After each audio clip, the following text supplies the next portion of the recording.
Good evening, everyone, and welcome to the Boise City Planning and Zoning Commission public hearing. A few things to start out with for tonight's proceedings. Everyone from the public entering the hearing virtually has been automatically muted and cannot speak. As the item you're interested in comes up for discussion, you'll be called upon and unmuted. There is a chat function in Zoom. This is not part of the record and should only be used if technical difficulties arise. Our procedures for public hearing begin with a presentation from the planning team. Then we'll go to the applicant and then the representative of the Registered Neighborhood Association, then followed by questions from the commission. After that, we proceed to public testimony, starting with those who are in person, then who signed up on the sign-up sheet in advance, and then anyone else who raises their hand virtually. If you are attending through your telephone, you can type in *9 to raise your hand. Each member of the public is allowed up to 3 minutes for testimony. We are strict with this time as it is limited in code. Finally, the applicant is allowed 5 minutes for rebuttal, after which the hearing will be closed and the commission will deliberate and render a decision. Mr. Chair, you have the floor. Thank you, Crystal. Good evening, everyone. We are citizen volunteers appointed by the mayor and approved by the city council. We make final decisions on conditional use permits, variances, and appeals, and recommendations to the city council on subdivisions, rezones, annexations, and code or comprehensive plan amendments. Any decision made tonight will be appealed to the city council, provided the appeal is filed within 10 days of this hearing. In order to file an appeal, you must have given written or oral testimony at tonight's meeting.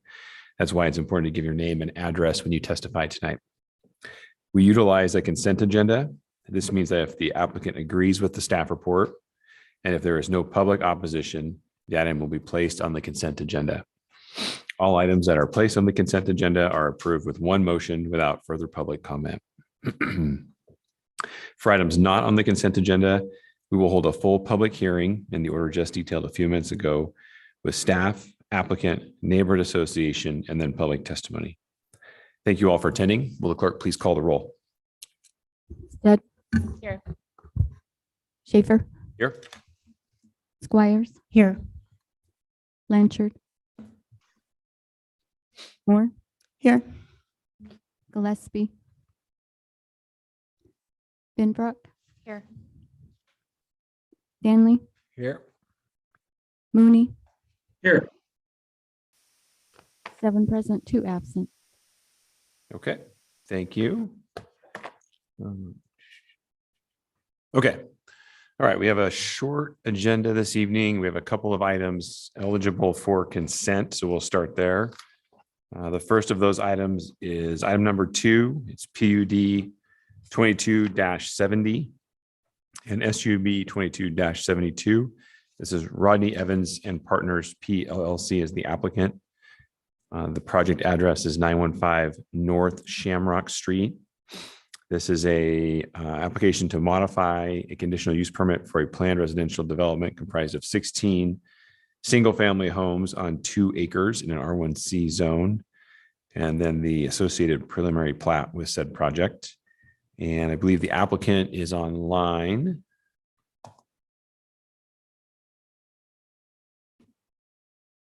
Okay, hey Ben, how are you? I'm doing well, Mr. Chair. We are in agreement with the staff report and the conditions of approval. Okay, great. Thank you very much. And is there anyone in attendance this evening hoping to testify in opposition to this item? Okay, very good. We'll go ahead and place item number 2 on the consent agenda. And next item on our agenda is item number 3. It's also eligible for consent. This is CUP 22-61. The applicant is Kimley Horn. The address is 8764 West Hackamore Drive. Excuse me. This is a conditional use permit for a hospital on 3.21 acres in a C3D DA zone. Is the applicant present? And are you in agreement with the terms and conditions of the staff report? Okay, let the record show that the applicant is present and is in agreement with the staff report. Is there anyone in attendance hoping to testify in opposition to this item? Okay, very good. We'll go ahead and place item number 3 on the consent agenda. And at this time, I will entertain a motion. Mr. Chair, Commissioner Danley.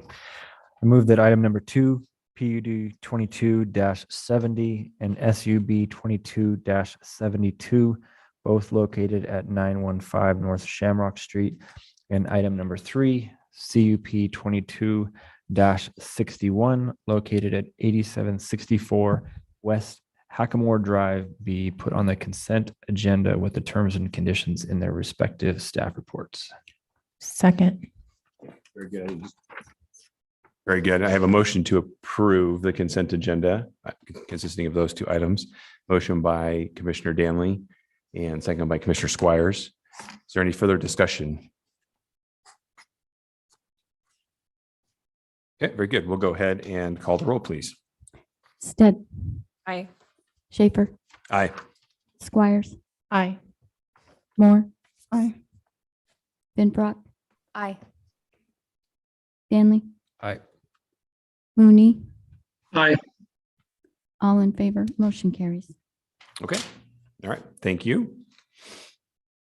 And now we'll go ahead and return to the top of our agenda for our last remaining item tonight. It's item number 1, PUD 22-63. The applicant is Cole Architects. The address is 8133 North Bogart Lane. This is a conditional use permit for a planned unit development comprised of 96 multifamily units on 6.22 acres in an R1C zone with a development agreement. First, we'll hear from staff. And Mr. Chair. Sorry. Oh, yes. Commissioner Moore. I will be recusing from this item as Cole Architects is my former employer. Okay, very good. Let the record please show that Commissioner Moore has recused herself from this item. And first, we're going to hear from staff, Sabrina Mortensen. Good evening, Mr. Chair, members of the commission. The item before you is a request for a conditional use permit for a planned residential development comprised of 96 multifamily units on 6.22 acres located at 8133 North Bogart Lane in an R1C DA zone. The current application is related to phase 3 of the prominent subdivision, which was originally approved in 2019. Conditions of approval directly related to this phase of the development were discussed in your packet and are shown on this slide for reference. The overall project included a rezone of 38.4 acres to R1C DA, a PUD for a total of 252 dwelling units, and a residential subdivision. A condition of approval required the applicant to obtain specific PUD approval for the multifamily component of the project, which is the item before you this evening. The applicant proposes a total of 96 multifamily units within 6 two-story apartment buildings. A clubhouse and small pop-up commercial space are also proposed on the site. Other amenities for the project include a covered outdoor gathering area and 2 common open spaces landscaped with edible plants. A condition of the original approval prohibited the parking associated with phase 3 from exceeding the minimum amount required by the development code. Typically, a total of 130 spaces would be required for the development. However, the applicant proposes to assign 96 of the parking spaces to residents of the apartment units, thereby increasing the total number of required and proposed spaces to 150. The planning team finds that the proposal is consistent with all other PUD requirements and the conditions of the development agreement. Written opposition was received from the Northwest Neighborhood Association and multiple members of the public. The concerns expressed in their comments were also raised during the original entitlement process, and specific conditions of approval regarding the site design, building height, number of units, parking, and timing of the development were placed at that time to address those concerns. A traffic impact study was reviewed and approved for the overall project, and ACHD has expressed no concern regarding the current application. Many comments were received that expressed concern regarding the proposal's consistency with the Northwest Boise Neighborhood Plan, specifically regarding the protection of the nearby Spoil Banks Canal and irrigation lateral. However, both the canal and irrigation lateral are located outside of the subject property within phase 2 of the development. The current application does not propose to modify any of the existing conditions which are in place regarding the treatment of the canal and lateral. In conclusion, the planning team recommends approval, and I'm available to answer any questions. Okay, thank you, Sabrina. Next, we'll hear from the applicant.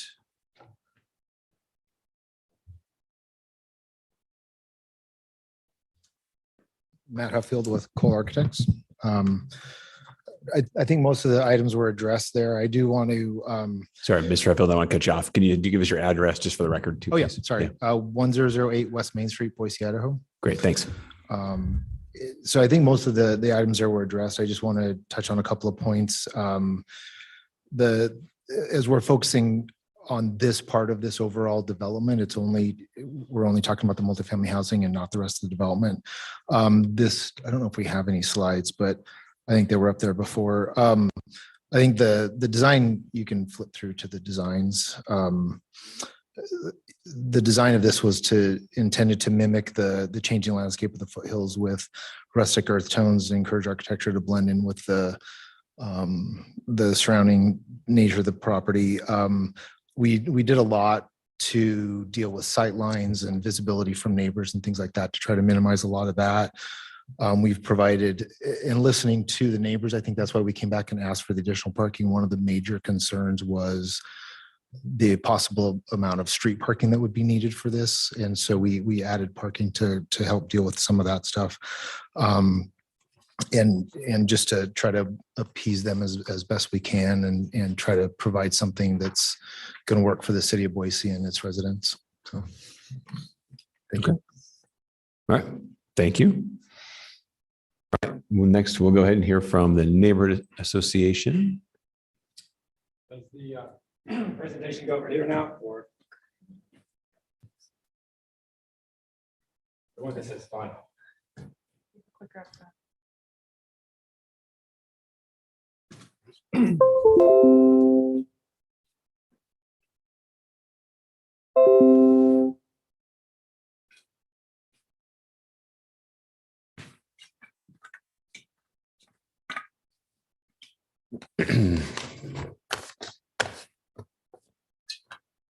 Thank you.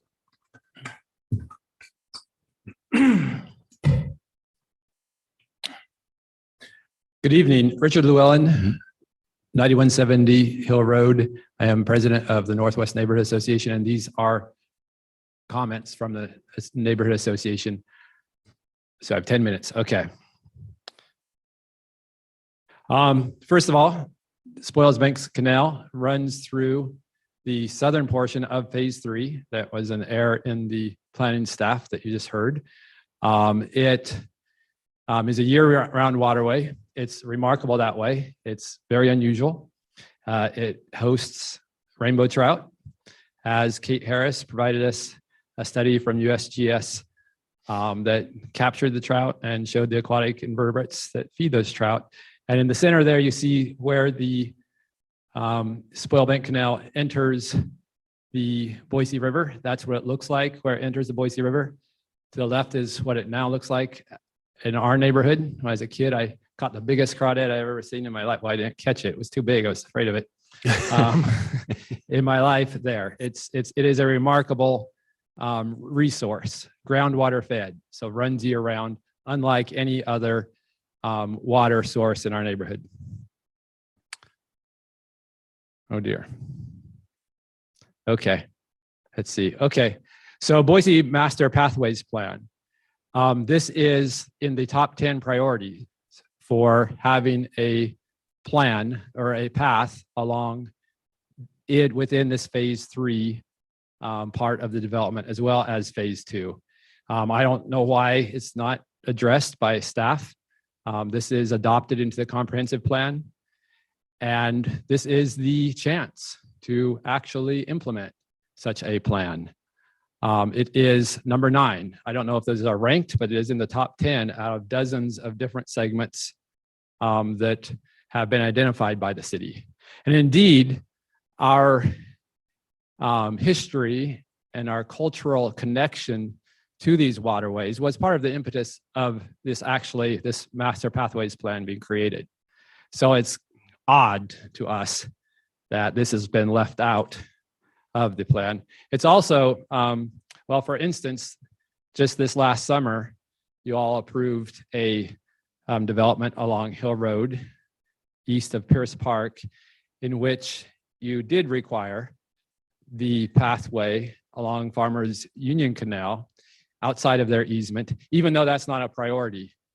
It is a segment in the Master Pathway Plan, but unlike this one, it's not a priority. And to the right, you'll see the text. One thing to note is, in addition, to further enhance the pedestrian connectivity through the site, a recommended condition of approval requires pathways to be installed that connect the open space amenity to the multi-use pathway. A good design, and that should apply to this design as well. But this is not a new idea. From the very beginning, the applicant expressed interest in having that plan. Jane Suggs said you can enjoy the quiet pathway along the canal. We've highlighted pathways in orange there. You see it at the bottom there, going along a pathway in the conceptual area of phase 3. And again, a pathway along the canal will connect to Bogart Lane to the east. It's been part of this process the whole time. And indeed, it's one of the better aspects of the development. And it is applicable to phase 3 and phase 2. In the Boyce Way Pathway Master Plan, this would be a riparian pathway. It has the ability to enhance habitats. And as we showed in slides and when we showed in the appendix, this is a place where we do have the most wildlife in our neighborhood because of that year-round waterway source. And so it should be enhanced and designed and taken advantage of as an opportunity. Now, this is the time to do it. If we go ahead and develop this area, that will be the last chance and that will be gone in our neighborhood. And this is a priority plan. So again, more evidence that this was always agreed to, even though it's been left out. We agreed to add the pedestrian pathway on the south side. Leon Letson, that was from Jane Suggs. Leon Letson introduces to City Council the network of pathways for bicycles and pedestrians is also incorporated in the project, including along the Spoils Banks Canal. Deborah Nelson repeats that. The project proposal as given to City Council expresses the importance of the pathway. Our neighborhood plan open house, we were given little dots, and you can see the pink dots are where people wanted to have a pathway. In this case, it's really a traditional pathway in some of that area. Along the Prominence site, it's undeveloped to the north. And so that is the best way. It's maybe the only way in the next 20 years to start that nucleus. But that's the case with a lot of this master pathway plan. You'll have to take advantage of where you can, when you can. Now there's a whole bunch, I put these in your packet, a whole bunch of Northwest neighborhood plans and Boise comprehensive plans that directly speak to the Spoils Bank Canal or indirectly, but these are pretty much all direct. I don't have time in my 10 minutes to go through each one of these, but they're very specific. Now, the Northwest neighborhood plan was not completed. We were working on it, but it was not completed when this went through as a concept at City Council. But it is completed now. It's part of the plan, part of the comprehensive plan now. And so it is the existing policy conditions for this PUD. Irrigation lateral number 34, I've put into your packet email correspondence that suggests that it's going to be buried contrary to the development agreement. I believe that's a direct violation. That is something that is perhaps more germane to phase 2, but you really have to see this whole prominent site working together. The Spoils Banks Canal pathway was to connect to this area. If it's buried, not only is that a violation, probably, it's certainly a violation of the spirit of the plan. And if it is taken away, that natural habitat, there's a Swainson's hawk pair that used to live right along there. They still probably do, but at any rate, if you get rid of this by wiggling away from that development agreement, which was expressed the intent and the spirit of this development, then you really need to mitigate for that and make up for it with a wider, better buffer along the Spoils Bank Canal. The building roof heights, it was reduced, the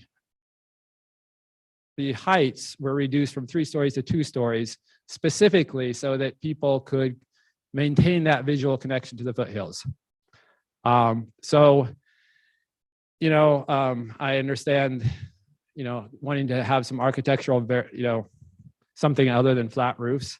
To me, the foothills look a little bit more Georgia O'Keeffe-esque than those pointed roof lines. But regardless, I think the function here should be considered before the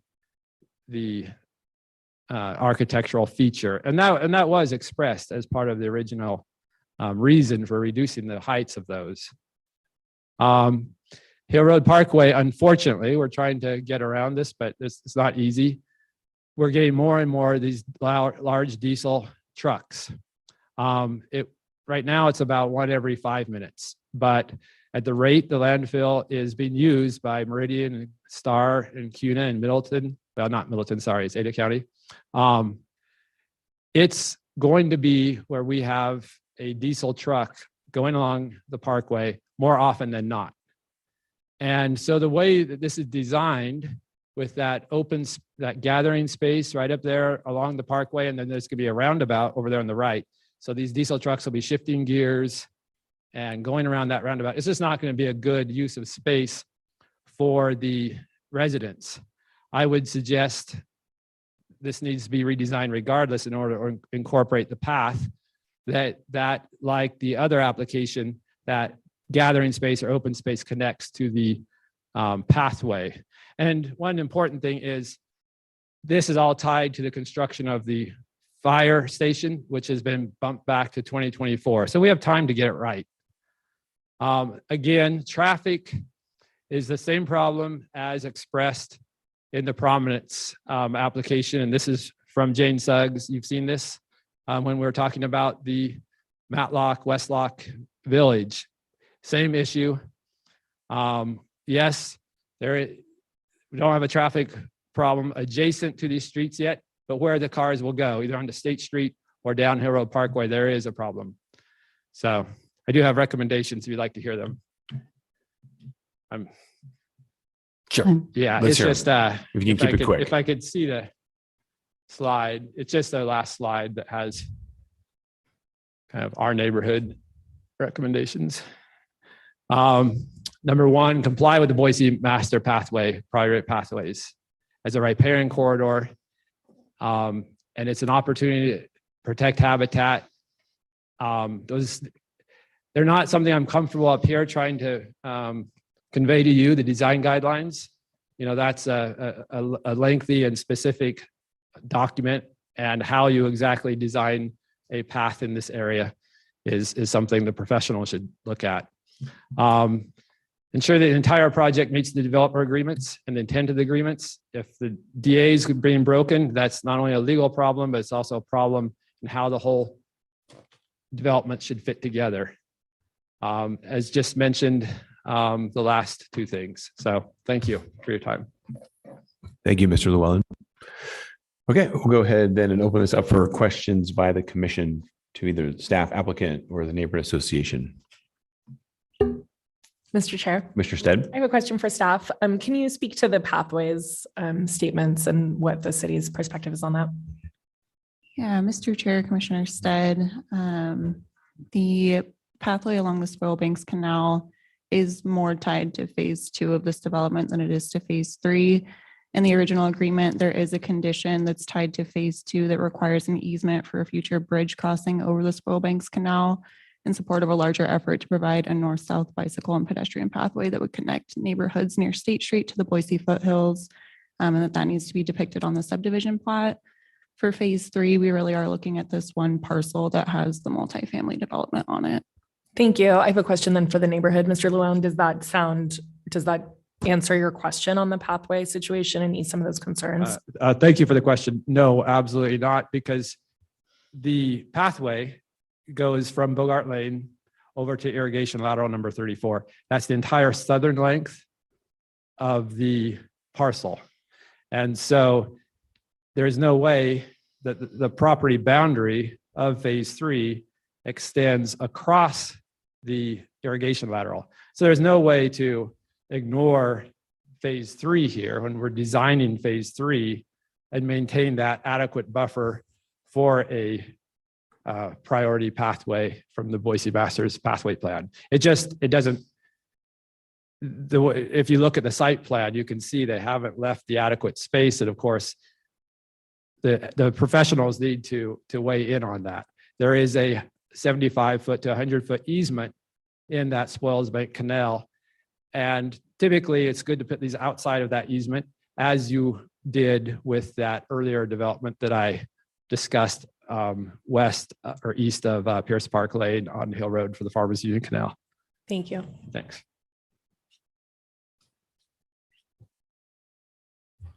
Mr. Chair. Commissioner Finbrock. I had a question for staff. Has the construction began on Fire Station 16? Mr. Chair, Commissioner Finfrock, not at this point. So, Mr. Chair, Mhm. follow up. So one of the criteria of that development agreement is that, and I think it says this portion of the development agreement shall not be permitted for construction until the construction of Fire Station number 16 is underway. How do we get around that if that's actually a condition? Yeah, Mr. Chair, Commissioner Finfrock, it would be the building permits that would not be allowed to be issued prior to construction of the fire station beginning. All right, thank you. Commissioner Mooney has his hand up online. I'm going to go to him next. Thank you, Mr. Chair. The question for staff real quick. Could you put that slide back up, the aerial map? That answered my question. Is this considered part of the record now? Because this was not in our packet. And it really explains my confusion regarding the canal, the east-west Wells Bank Canal, and this whole pathways discussion. Is this part of the record now? Mr. Chair, Commissioner Mooney, I believe now that this has been shown on the screen, it is part of the record. Okay, so follow up then for the neighborhood. Does this graphic answer your question about spoil banks and how this would be handled in phase 2 versus phase 3? Thank you for the question, Commissioner Mooney. It's really hard to tell from that graphic because what we're talking about here is having an adequate buffer for, as was described by the applicant, a peaceful nature trail. I don't know exactly where that road is that I think in phase 3, but I don't know how that relates to the existing easement, which may not be usable for the Spoils Bank Canal. So, without measurements and understanding of whether or not the easement has been granted use for this, I can't say it does. To me, it makes sense that while we're constructing and planning phase 3, we plan in the pathway at the same time. But thank you. Thank you, Mr. Chair. You bet. Thanks, John. Yeah, I guess, Sabrina, that's one question I have. And maybe it's a question for the applicant. Does anyone have a copy of this phase 3 site plan on the aerial, or give us a sense of the width of that right of way that's south of this proposed development to the canal? Mr. Chair, I don't have an aerial with that overlaid on top of this. I believe the road to the south is 36 feet wide. Okay. And I'm not sure what the width of the common lot that contains the canal and would contain a future pathway is. Okay. And I guess, Matt, do you have anything in your files? I don't have anything that shows, I don't have anything that shows that, but phase 3 is to the property line. The road is part of phase 2. So that's not part of this project at all. And I think to answer Ms. Flintrock's question, we have a few months before we're going to even be close to being ready for permitting and submitting for permitting. So we're 6 months out before we have a building permit. So the idea is that fire station will be underway well before we have permits. So, okay. All right.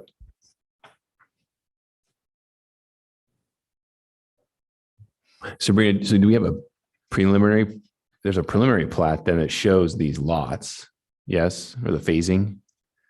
Commissioner Chair, yes, there is that. And that aerial that was shown does show those preliminary lot lines. Those red lines are where those would be.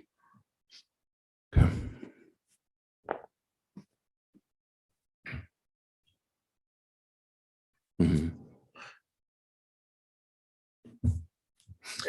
Any other questions, gang?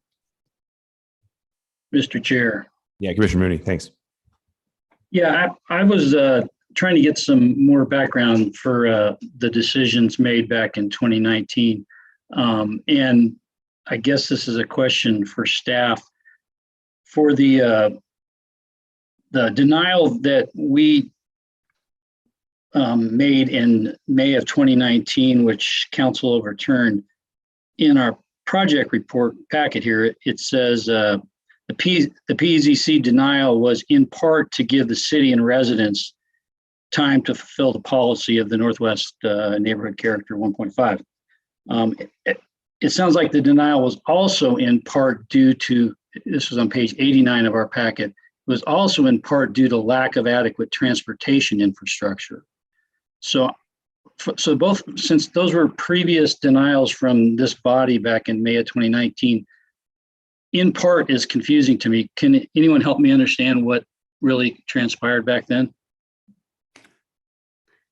Mr. Chair, Commissioner Mooney, I was not here at that time, but my understanding is that the commission had concerns about traffic and some of the other impacts, including density, those types of things related to the project. When the application and appeal went to city council, they did place additional conditions specific to, pedestrian improvements, crossings on the adjacent streets, those types of things to help mitigate the concerns. Okay, thanks, Sabrina. I guess a follow-on question then. On this application, the multi-use path along Hill Road is inclusive of this application, phase 3. Is that correct? Mr. Chair, Commissioner Mooney, the pedestrian improvements included with this phase of the application are only the detached sidewalks that are proposed on all 4 street frontages surrounding the property, but it is just that one parcel that we're looking at today. Okay, so Mr. Chair, I guess I got a question about how's the multi-use path, Sabrina, I guess the question's for you. How's the multi-use path along Hill Road handled based on the construction plans and the roundabout, or is that all off-site and not of concern for this application? Mr. Chair, Commissioner Mooney, those larger improvements are mainly handled through phase 1 and 2. This phase 3, we're only looking at the improvements on this site, on this parcel. Okay, thank you. Mr. Chair, Commissioner Finbrock. question for staff. So how were the paths actually addressed in the development agreement? You said they were in phase 1 and 2. Did they speak to those directly, or, and I'm sorry, maybe this was in our packet, I may have missed it. No, that's okay. Mr. Chair and Commissioners, there are conditions in phase 1 and 2 that speak towards the pathways. With phase 1, there's a condition that reads pathways associated with this portion of the development shall be publicly accessible and depicted notated on the final plat. For phase 2, there's a condition that requires a 7-foot publicly accessible pathway along the irrigation lateral 34 that's been discussed tonight, as well as the requirement for an easement for future bridge crossing over the Spoilbanks Canal. Thank you. Mr. Chairman, Commissioner Danley. this is a question for staff. I just want to make sure we're clear. So the neighborhood association drafted their plan. I think it was pretty close to the same time as the rezone went through. In our comprehensive plan, it is not cited specifically by resolution, but I do see the final resolution that covers all of the changes and amendments to our plan has a blanket statement that is basically referencing 31 plans. Follow me here. And that was done in January 2021. Is it safe to assume that within those 31 plans is the Northwest Neighborhood Association plan? Mr. Chair, Commissioner Danley, I believe that plan has been adopted at this point, yes. Okay, so it's officially a part of our comprehensive plan. Cool, thank you.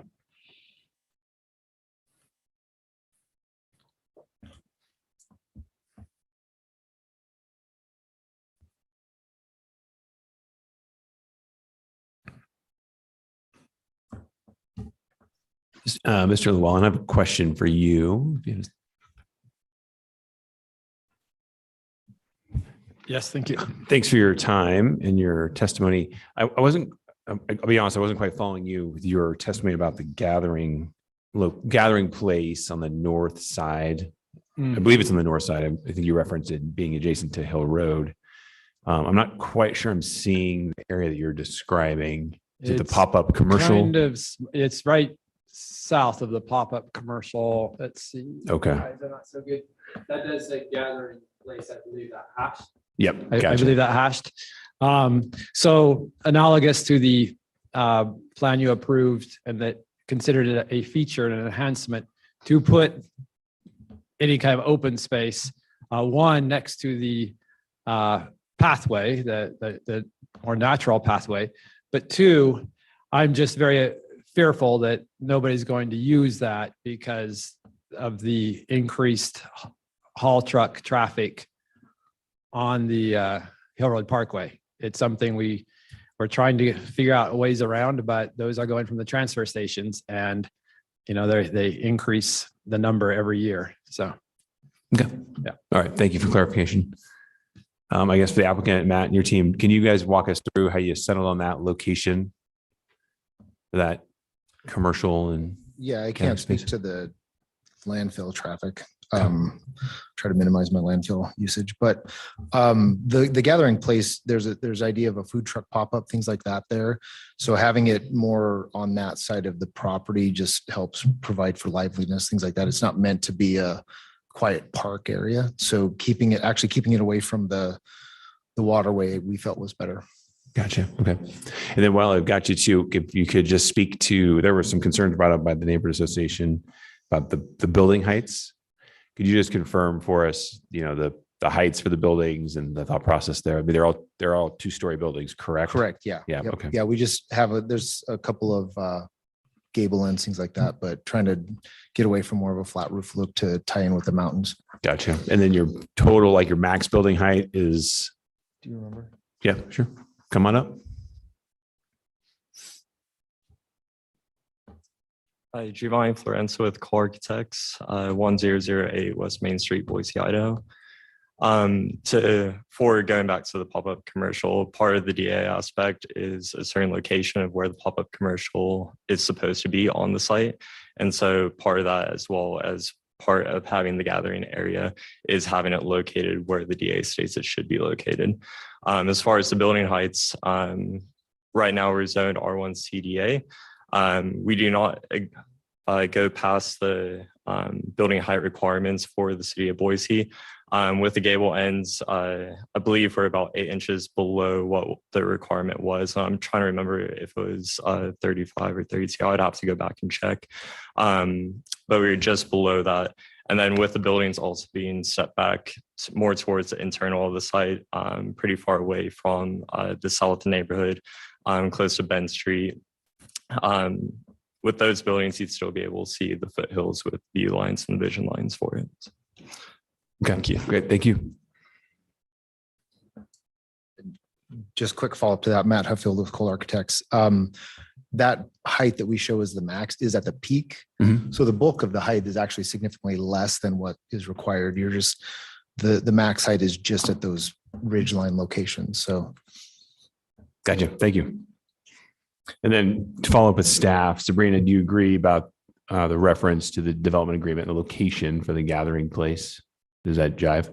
Mr. Chair, that's correct. The pop-up space, the commercial space was required to be in that northwest corner.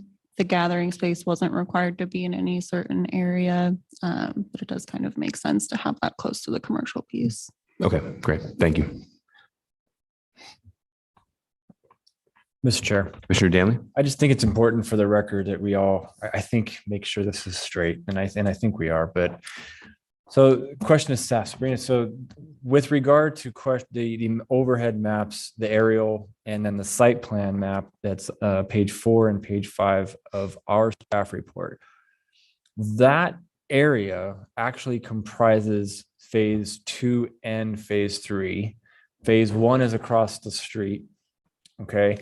But in other words, so what we're looking at is essentially the total of both spaces, sort of, because we're seeing a rectangle in that phase 3, and maybe there's some other phase I'm missing, but there's a chunk of ground kind of missing from this, but the bigger picture is that the Spoilbanks Canal is definitively, clearly in a different phase than what we have in front of us tonight, which is a CUP because of the plan unit development aspect. Mr. Chair, Commissioner Danley, that is correct. Phase Okay. 3 is just that one parcel. The roadways that are included in phase 2 are shown on the site plan for context, but they're not part of this phase. Okay, thank you. Mr. Chair. Commissioner Mooney, yeah, please. Yeah, thanks. That Commissioner Danley's question is exactly my confusion. I was struggling to understand the bigger picture. And so the question for this neighborhood association then is, has this been handled already in phase 2? The pathway discussion on the spoil banks as well as lateral 34. So the east-west spoils banks and the north-south lateral 34, are those proposals that you've seen already agreeable to the neighborhood? Thank you for the question, Commissioner Mooney. So we're out of sequence here. We haven't addressed phase 2. We're going directly to phase 3. Well, phase 1 and 2 were part of the original PUD that was passed by City Council in 2019. It has not been revisited in any public way or hearing way since. So those developer agreements should hold for the irrigation lateral number 34, but the applicant says they're going to bury it regardless. My problem though, with what I'm hearing right now is we don't know where that easement for the Spoils Bank Canal, how far to the north it goes on that chart, that map that we saw with the different colors. It may very well be that the easement is in phase or extends to phase 3.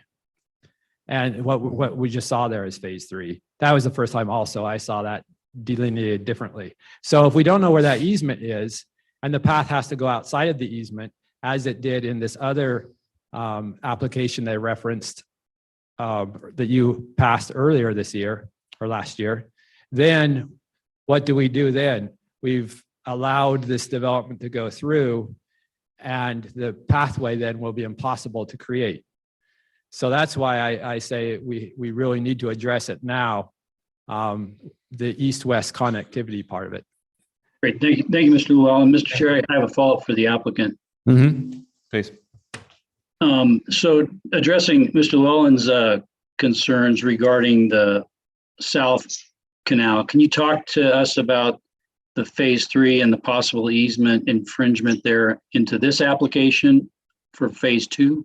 And also talk about the lateral 34 development agreement discussion where the neighborhood says you're going to bury it and everything else says otherwise. Yeah, to address your first part, again, that's in phase 2. We are not involved in phase 2, so I can't speak to that. That is outside of the scope of this project. So I can't speak to that. The lateral, again, that's part of another phase of the project. Ours goes to the property line, and that is outside of our property line. So again, that's part of phase 2 of this, which is outside of our scope of work. Thank you, Mr. Chair. Mr.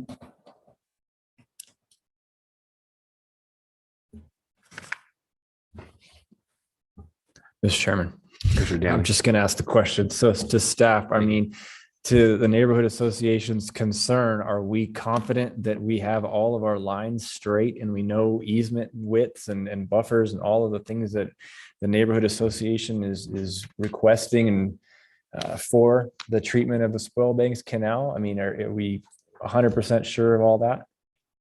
Mr. Chair, Commissioner Danley, the layout of those lots and the overall layout of this development were reviewed and approved back in 2019 through the original approvals. That's already been done by City Council. Those lot lines are approved already.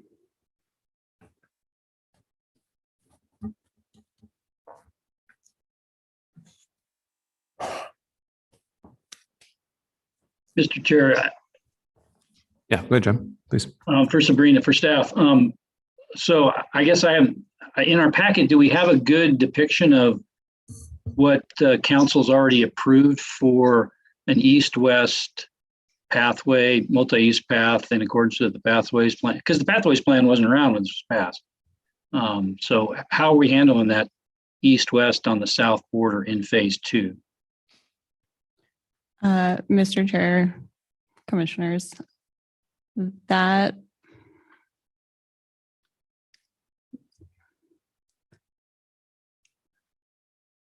sorry, can you repeat the question again? Sure, I'm sorry.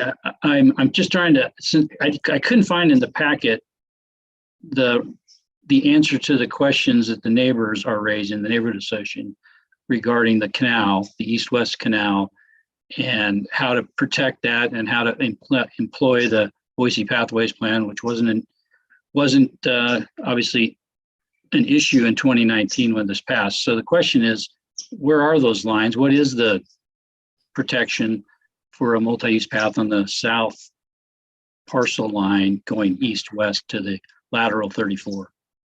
Okay. Mr. Chair, Commissioners, there is a common lot that does surround the canal. So if there were to be a pathway in the future, that's likely where it would go. That would require some coordination with the irrigation companies that likely have easements over that property. But that would be in place in that common lot, not on this subject parcel. Okay, great. Can you, just so I can look at it closer, can you reference to it in our packet? Yes, but I will need a second to pull up the packet and see which page that's on.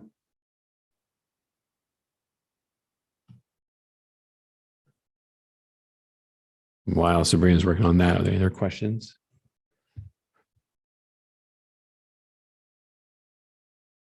Okay. Mr. Chair, just an observation. It looks as though on the map that was in front of us a minute ago, that common lot does look to be depicted. And it does look to be, in terms of width, well into, completely in tile inside of phase. I'm gonna get it just mixed up. Phase 2. Yeah. But not really near phase 3. Yeah, Mr. Chair, Mr. Stead, yeah. I was going to say something similar. Actually, if we're only looking at the property, the land that phase 3 is highlighted in, it doesn't touch the canal.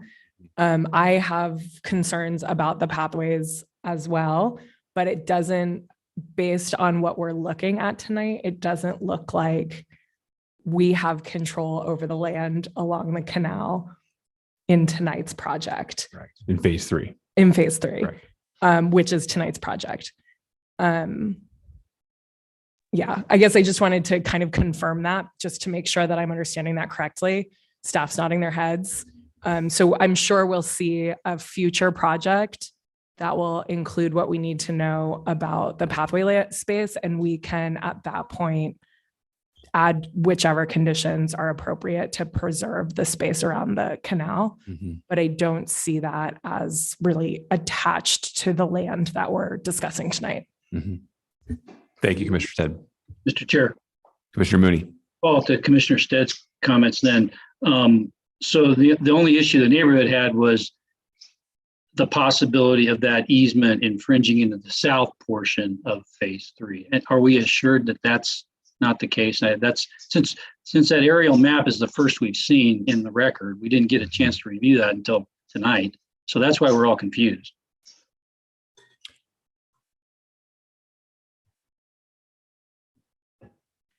Yeah, Mr. Chair, Commissioners, that easement, typically they're around 30 to 50 feet on either side of a canal.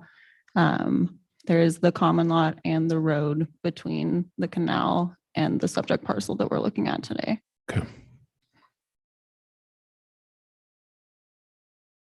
Yeah, I think Commissioner Stead summarized it pretty well. It's we have the assurances from staff that the preliminary plat indicates that space is there for the pathway, but we don't have anything graphically in our packet tonight that indicates that. That's the challenge. And then we're talking about a future phase or a different phase of the project. Okay. All right. I've lost my screen. There you go. There's John. Okay. Final call for questions. Good there? Okay. All right. Okay, we'll go ahead then and move on to public testimony on this item. We'll start with the folks that are here in person. We did have a few folks sign up as well.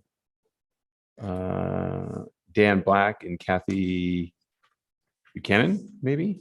If you all want to come up, if you want to testify tonight, come on up here to the podium, please.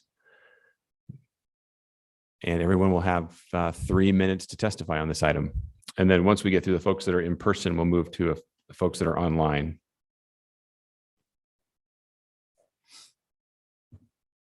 Yeah, just before we get started here real quick too, just a point of clarification, we're really only talking about the application that's before us tonight. So the multifamily project that's on the proposal tonight in phase 3 of the project. And again, when you start testifying here, you have 3 minutes, and please start with your name and address. Okay, so come on up. My name is Dan Black. I live at 8000 Duncan Lane. Would it be possible to bring up the aerial view of the proposal? Yeah, I think so. Staff. Yeah, there you go.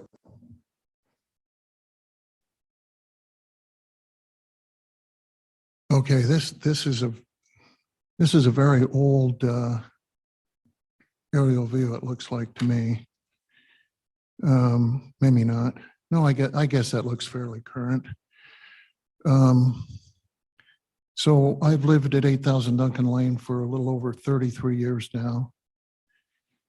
And my main concern here is there's been some slippage, if that's the right word, on what the applicant wants. As it was pointed out earlier, this body turned down the application. It was last year before, maybe it was appealed to the city council. They approved the application for phase 3 to have 3 two-story apartment complexes. And now the proposal is 6 two-story apartment complexes. My concern is traffic. And may I ask the applicant a question?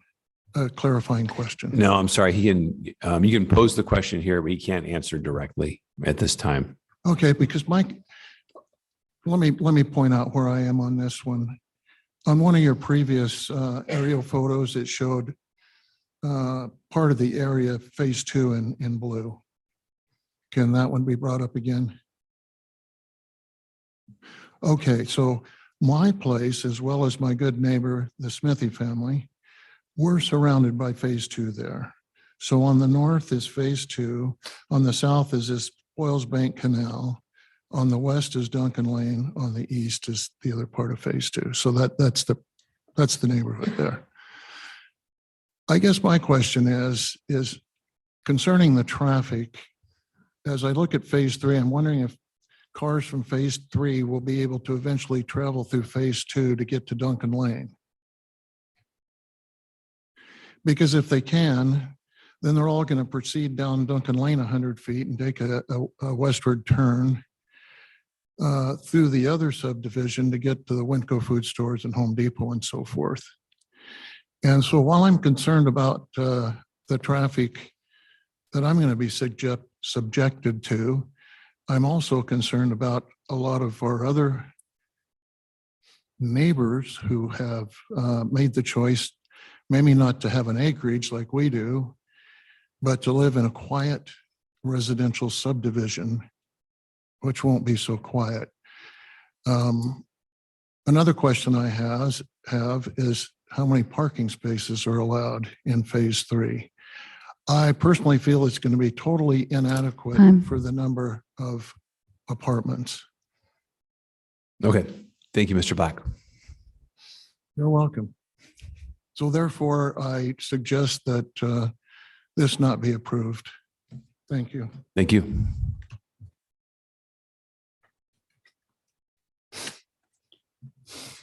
Chairman, Commissioners. My name is Kathy Buchanan. I live at 7565 North Misty Cove Avenue, which is in the neighborhood immediately adjacent to the Spoil Banks Canal to the south. In the interest of time and because I've already submitted my comments, I will simply say I don't believe the project warrants approval at this time. It seems like there are a lot more questions than answers. There's a lot to get wrapped around one's head wrapped around this project.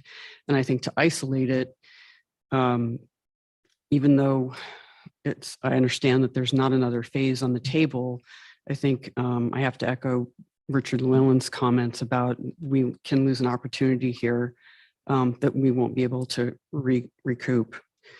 So it is my hope that the commissioners will give their full consideration to the Northwest Neighborhood's comments along with its plan as it relates to this project. There's certainly a lot to consider. Thank you. Thank you. Okay, anybody else would like to testify? The podium is free. Please come on up.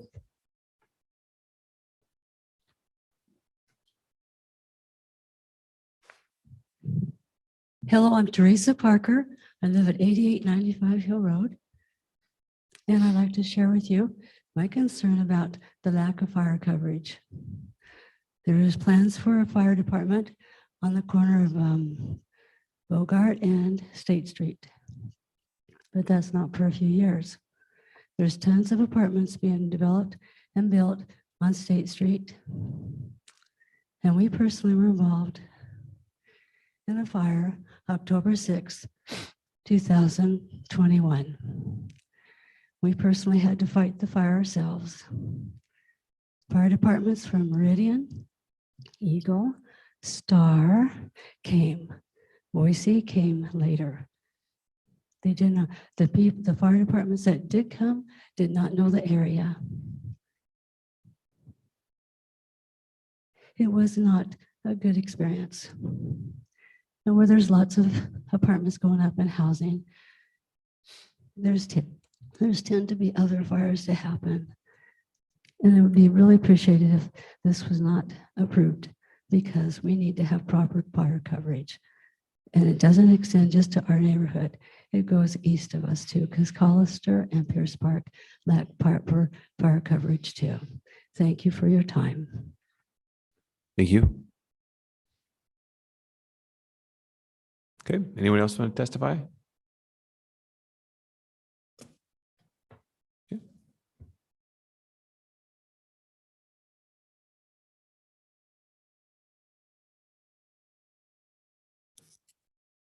I'm Naomi Black at 8000 Duncan Lane. My main concern is in this day and age, every family has 2 cars, and the parking that is allotted to this project is terribly inadequate. If they're going to be parking out on the street, it's going to be a mess. So I want you to really consider that because it is going to be a big problem. And I think that is probably the most, I think that's the biggest problem is where are these people going to park if there's 6 buildings? It was going to be bad enough with just 2 buildings. With 6, it's going to be a nightmare. Yep. Thank you. Okay. Would anyone else like to testify?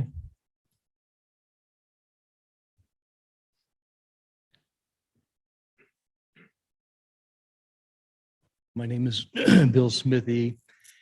I live at 8152 Duncan Lane. We bought our property. And first of all, I would say that I support everything that Dan Black said. He's my neighbor and he says it well. We bought our property in 2017 when we bought it. Our understanding about the zoning was a whole lot less. We have seen a big upzone take place. Our property, our 1 acre property is surrounded by rural farmland at this point. We bought the property because of that. My question has always been about this project is, is how could this happen that this upzone took place? That's a whole nother issue, and we're working on that. But I just think that there's too many unanswered questions: the parking, the fire issues, the canal issues. All of this needs more attention, and I would ask that you take a hard look at this. Please look at this. Do not approve this yet. There's too many unanswered questions, and that's it. Thank you. Thank you. Okay, podium's free. If anybody willing to testify. Okay, we have a few folks that have hands up online. We'll go ahead and check in with those folks. I see Bruce Mastorovich, Dennis Dunn, and Erica Schofield. Mr. Mastorovich, can you hear us? Yes, I can. My name is Bruce Mastorovich. I live at 450 West Grove Street. I think it looks like a pretty okay project. I know I don't want to go back to I know we've talked about the aerial photo a million times, but I think you can clearly see there are houses that are closer on the same side of the canal than these apartments would be. So I'm a little confused about that. That's it. Okay, great, thanks. Next we'll hear from Dennis Dunn. Good evening. Am I coming through? Yes, we can hear you. Okay, thank you. Dennis Dunn, 8940 North Duncan Lane in Boise. First, thank you to this body, and I've actually been impressed with your diligence and your questioning.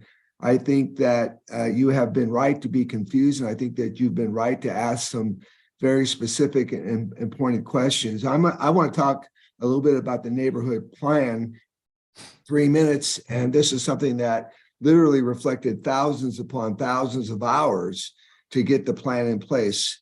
And a frustration for us is that this whole development started before our plan was even finished. But our whole position is that we wanted to engage to influence, so we committed, spent 2 years of our lives really putting this thing together. And yes, it has been adopted by the city. Thank you for that one question. And we are not anti-development as a neighborhood, but we absolutely want responsible development. Fire and safety has been a concern, and that's been voiced, and unfortunately we have witnessed it.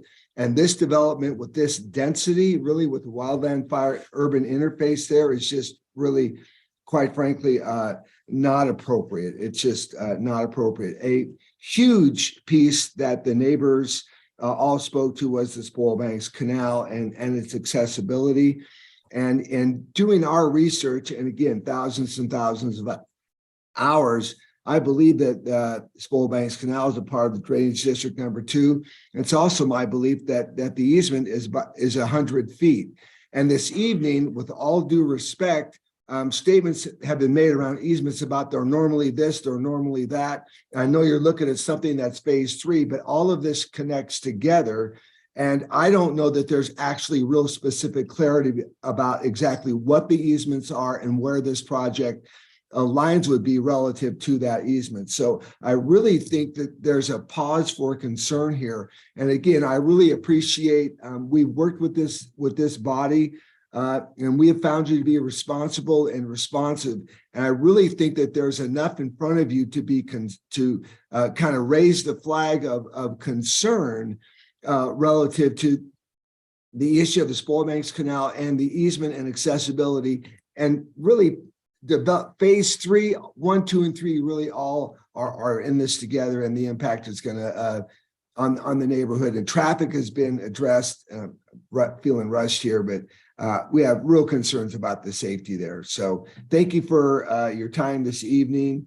And again, when this project was originally approved, it was conceptual by City Council. That's why there needs to be a PUD at this level. So Yeah, I believe that that's the bulk of what I wanted to cover. And again, I think you have some very clear concerns and issues with the easement as it relates to Spoil Banks Canal. Thank you. Thank you. Okay, and Mrs. Schofield is up next. Okay. Okay, can you hear me? We can. Hello. Hello. Erica Schofield, 7363 West Limelight Court, Boise.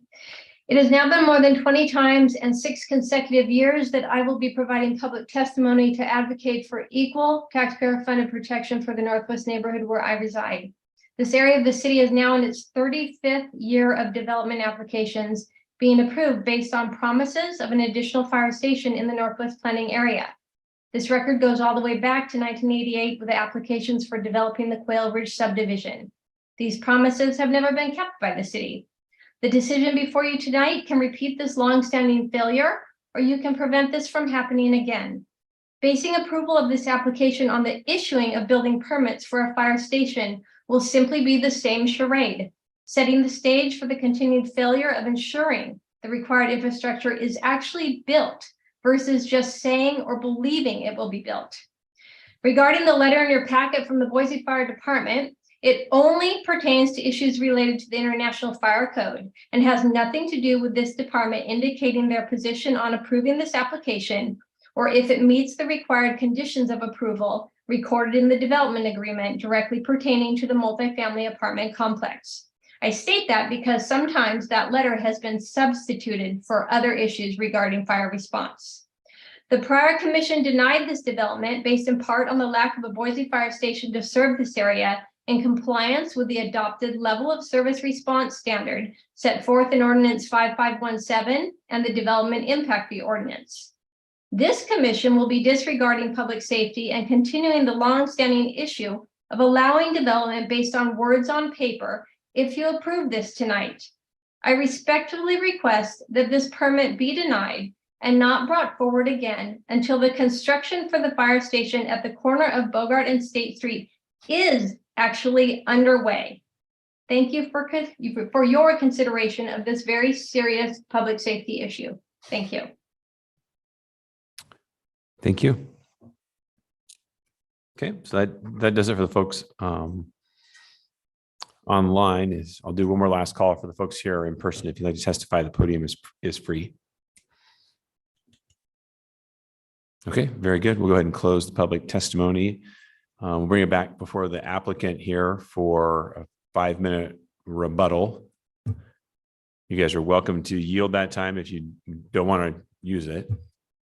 Good. Okay. All right. Looks like no rebuttal tonight. So that'll go ahead and bring this item back before the commission to render a decision.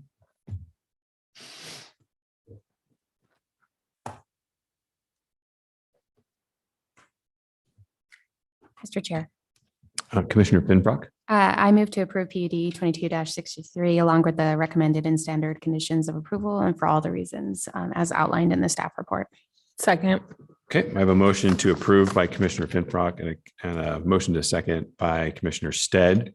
Janelle, you want to start with some discussion? Yes. Yes. So the CUP complies with the additional conditions of approval that were outlined in the development agreement for the multifamily apartment conditions, and they were very specific. And so I think what's in front of us right now is that particular CUP. And so I think that's what we have to decide everything on. And you know, the CUP addresses phase 3, and as to phase 3, it complies with the conditions for the development agreement as to dwelling units, stories, and heights, and it complies with all the required dimensional standards.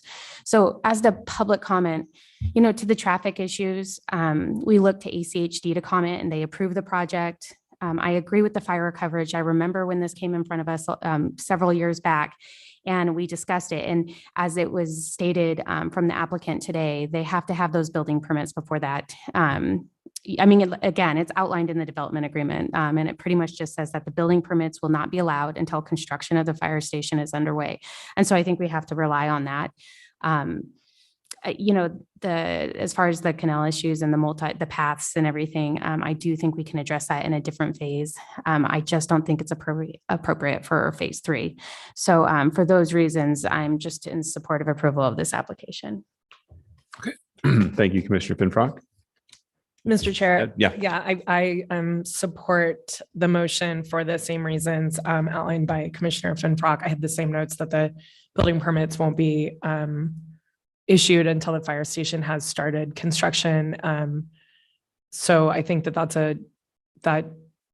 that helps support and hopefully gives some peace to the neighborhood too, because I can imagine that must have been a very scary situation that you experienced in 2021 with the fire and Boise not showing up.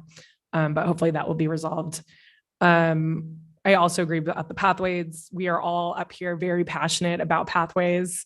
We will do what we can when the time comes to keep that in mind as we review the land being developed along the pathway there, along the proposed pathway.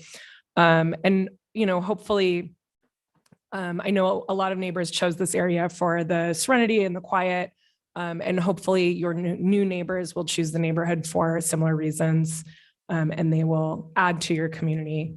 I know that there's a lot of fear out there around this project, and I'm hoping that years from now, when we come back, it will have added to the neighborhood culture instead of detracted from it. Mr. Chairman. Commissioner Daly. I'm going to be voting in support of the motion, but a couple of things I wanted to say. First of all, I want to say thank you to the Neighborhood Association. They're always very, very prepared, and no difference today. Unfortunately, the map that is in front of us up here simply just was not included in our packet, and that was the confusion I think all of us had. We worked through the process and I think have the answers that we need. A couple of things I want to point out with respect to the pathways. This is a city that embarked on a pathways plan. And I think to Mr. Llewellyn's point, this particular pathway is ranked in the top 10. And I know for the last few years, we have done every single thing we possibly can, including pushing back on many, many developers to ensure the plan that we have is implemented. A number of times on State Street included. So I'm glad that that issue was brought to our attention tonight. I think it has been resolved, and I'm confident that this is a city, and I know that this is a commission that is definitely interested in making certain that this happens. One thing I wanted to point out, in the neighborhood plan itself, on page 18, is the land use map of the city. That is from 2011. And the property that we're looking at has a large brown swath on it labeled compact, and it goes all the way to State Street. That's basically a future land use map. Now, zoning there's some twists and things that have to happen there, but the broader point is that map has been in place for the better part of now, 12, 13 years and before that, showing the general direction that the properties in this vicinity are likely to take. This commission, I know, however long ago, recommend denial of the rezone, but the city council overturned that. And that's their authority to do that. We're a recommending body in that particular instance. And so I think that was their direction, to follow the plan that is memorialized in the comp plan as well as the neighborhood plan, and has been since 2011. I just think it's important to point that out, that's not necessarily a major surprise there. Again, it's been memorialized for quite some time, but for the reasons that were already stated and then my own, I'm going to be in support of the motion. Okay, thank you, Commissioner Danley. Mr. Chair. Commissioner Mooney. I will also be in support of the motion based on all the comments commissioners already made to add some additional stuff regarding Mr. Black's comments about traffic out of phase 3 going into future phase 2 and then over to Duncan. Just like the canal issue, feasibly, we will be able to tackle that appropriately when phase 2 comes before us. Fire has already been talked about. Parking's already been talked about. 96 units, 150 parking spaces. I believe that's reasonable. And the canal's an issue. I was leaning towards, as I was looking through the packet, that the site's not large enough for all those reasons because of the confusion regarding what we were looking at, phase 2, phase 3, and the aerial map that we saw tonight for the first time helped clear that up. But caused a lot of consternation, obviously reading through the record and the project report, but we worked it out as Commissioner Danley said. I'll be in support of the motion. Okay, thank you, Commissioner Mooney. Okay, I'll chime in real quick. I'll also be in support of the motion. I certainly agree with all the previous comments the commission's made here about the application. It's very clear in our packet what the phase 3 boundary is for this project.